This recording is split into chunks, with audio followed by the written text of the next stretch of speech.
And as we mentioned in the opening of our program, Queen Elizabeth II's body has left Balmoral in the Scottish Highlands en route to Edinburgh, where crowds lined the route to pay tribute to the monarch.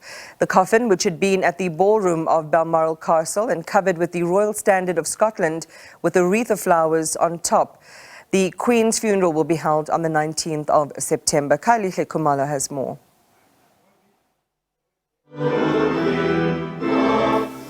A poignant moment as the remains of Queen Elizabeth II left one of her favourite summer castles to be taken to Edinburgh.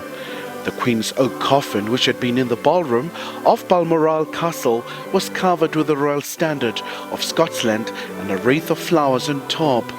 Accompanied by the Queen's daughter, Princess Anne de Cotage, made its way from the remote castle for an agonizing 6-hour drive.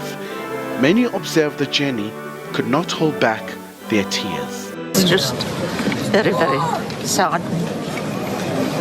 But I'm happy I was here to say our goodbyes. It's been such an incredibly sad week knowing the Queen has passed. But you know, she's been such a good Queen to us all. You know, she's been loyal, she's been dignified, she's been kind and compassionate. Everything you'd want from a monarch. I have so much in common with the Queen because I bear the same name as her. I was named when I was born in Elizabeth Hospital.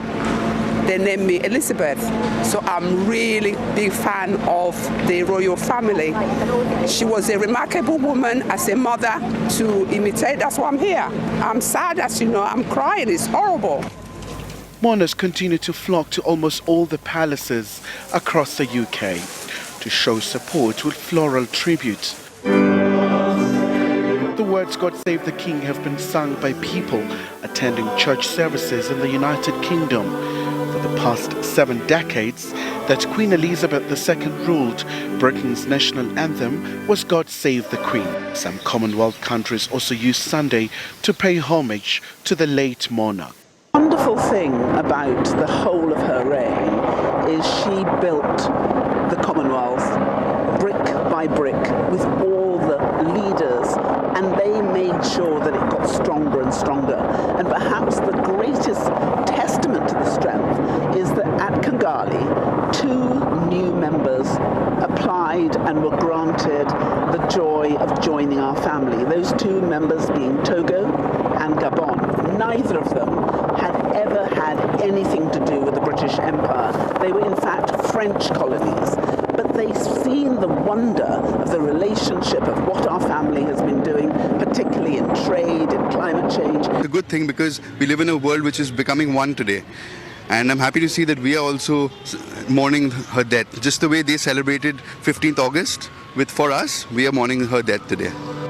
The Queen's coffin will spend 1 night at Holyrood House in Edinburgh before being taken by procession to St. Giles Cathedral in the city and then to London. Kailihle Kumalo, SABC News, Johannesburg.